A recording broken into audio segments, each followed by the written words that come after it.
Bismillahirrahmanirrahim. Assalamualaikum warahmatullahi wabarakatuh. Ayahanda dan bunda, alhamdulillah kita masih diberi kesempatan oleh Allah untuk berbagi informasi. Kali ini terkait dengan catatan akhir bila kita sudah mempelajari konvensi anak ini dari video pertama sampai video terakhir ini. Apa yang perlu diperhatikan? Pertama adalah dengan kita mempelajari konvensi anak ini berharap ada perubahan paradigma. Pertama adalah sebelumnya kita berbicara terkait dengan anak ini menggunakan pendekatan kebutuhan. Nah, sekarang kita menggunakan pendekatan berbasis hak anak. Jadi hak anak ini menjadi penting. Itu yang pertama. Yang kedua, kalau sebelumnya kalau berbicara tentang anak selalu kesejahteraan. Namun sekarang kita harus selalu berbicara tentang perkembangan anak. Ada 6 aspek perkembangan anak yang setiap ganti pemerintahan mengalami perubahan. Terkait terakhir ini, pemerintah menerbitkan PP nomor 4 tahun 2022. Ada 6 aspek perkembangan anak di sana, yaitu bagaimana kita memastikan anak usia 0 sampai 8 tahun, 80% perkembangan anak itu benar-benar bersumber dari ayah dan bunda yang hebat, yang memiliki pengetahuan, keterampilan, dan sikap. 6 aspek perkembangan yang dimaksud yaitu nilai-nilai agama yang menekankan bahwa segala sesuatu yang dilakukan oleh anak itu hanya karena Allah dan dia merasa diawasi oleh Allah. Nah, ini yang kemudian kalau ini benar-benar sudah terpatri pada diri anak kita, ini akan berpengaruh insya Allah pada moral anak.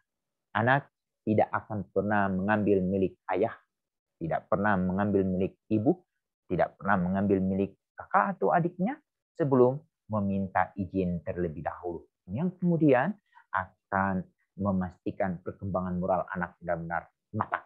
Itu yang pertama. Yang kedua adalah aspek nilai-nilai Pancasila. Kita beruntung di negara Republik Indonesia ini, para pendiri bangsa dalam memperkenalkan Pancasila, kemudian menjadi ideologi negara, juga menjadi dasar hukum.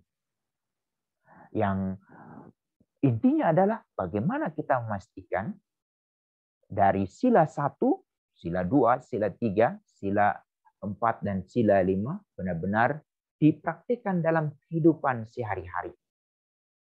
Sebagaimana pernah kita juga mendapatkan penataran P4, memastikan 36 butir-butir Pancasila itu harusnya dipraktikkan dalam keseharian. Nah, ini bagaimana kita harus mulai siapkan anak-anak kita itu dari usia 0 tahun sampai usia 8 tahun, itu 80% kecerdasan berkembang.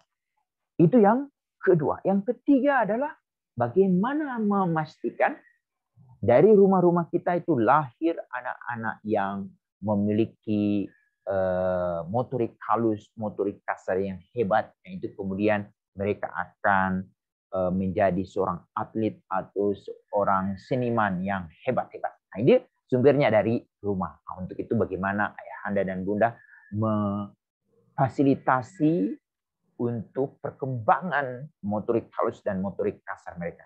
Itu yang ketiga. Yang keempat adalah bagaimana kita memastikan kognitif anak berkembang dengan memanfaatkan rumah sebagai laboratorium atau sebagai pusat pembelajaran utama.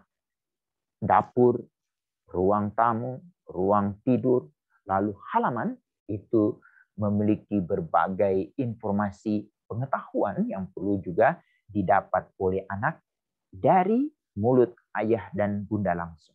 Ini juga menjadi penting. Lalu yang keempat yaitu terkait dengan perkembangan bahasa. Yang kelima ya, terkait dengan perkembangan bahasa Bunda. Bahasa ini benar-benar kenapa harus bahasa Bunda? Karena bahasa Bunda bahasa yang penuh kelembutan. Lalu yang terakhir adalah aspek emosi dan sosial anak. Ini yang kemudian ayahanda dan bunda benar-benar kita akan mendapatkan anak yang tidak mudah marah, anak yang selalu riang gembira, anak yang tidak mudah sedih. Ini menjadi penting. Kemudian anak kita sangat disenangi, sangat ditunggu-tunggu kehadirannya saat ada perkumpulan atau ada permainan di mana anak kita sangat diharapkan kehadiran. Ini juga menjadi penting. Lalu yang ketiga, berharap ada perubahan terkait dengan dulunya kita perawatan berbasis panti. Dengan kita telah mengadopsi atau mengadaptasi Konvensi Hak Anak terutama pasal 20, di mana bahwa sistem kafalah menjadi salah satu hukum Islam, menjadi hukum internasional, itu dipraktikkan. Yang paling utama adalah anak yang tidak memiliki ayah dan bunda itu ke panti asuhan adalah alternatif terakhir, tapi yang utama adalah keluarga besar. Ini menjadi penting. Atau kalaupun ada panti asuhan itu yang paling utama adalah berbasis non-panti.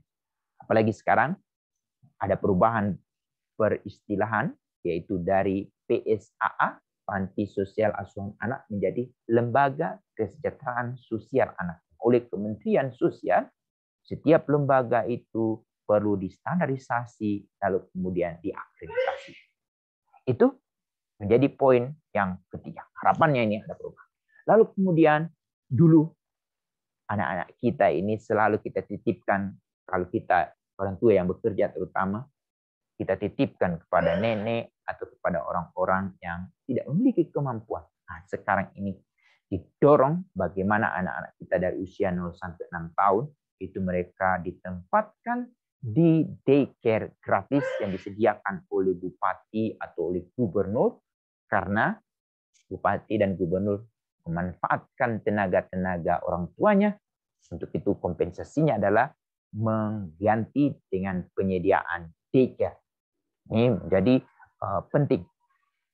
Lalu yang selanjutnya adalah kalau dulu anak-anak disabilitas, kasihan mereka disembunyikan di belakang pintu. Tapi sekarang bagaimana kita memastikan setiap anak disabilitas itu sama haknya dengan anak-anak abilitas. Fasilitas itu benar-benar disediakan. Untuk itu masyarakat benar-benar diberi peran yang seluas-luasnya. Lalu yang terakhir adalah dulu anak hanya menjadi penerima jasa, tetapi saat sekarang anak menjadi mitra dalam pengambilan keputusan yang mempengaruhi hidupnya. Demikian, semoga apa yang kami sampaikan dalam catatan akhir ini terkait dengan Konvensi Hak Anak, semoga Allah memberi kemudahan kepada kita untuk mengupayakan ini terwujud di setiap kabupaten kota di mana kita berada. Demikian, Assalamualaikum warahmatullahi wabarakatuh.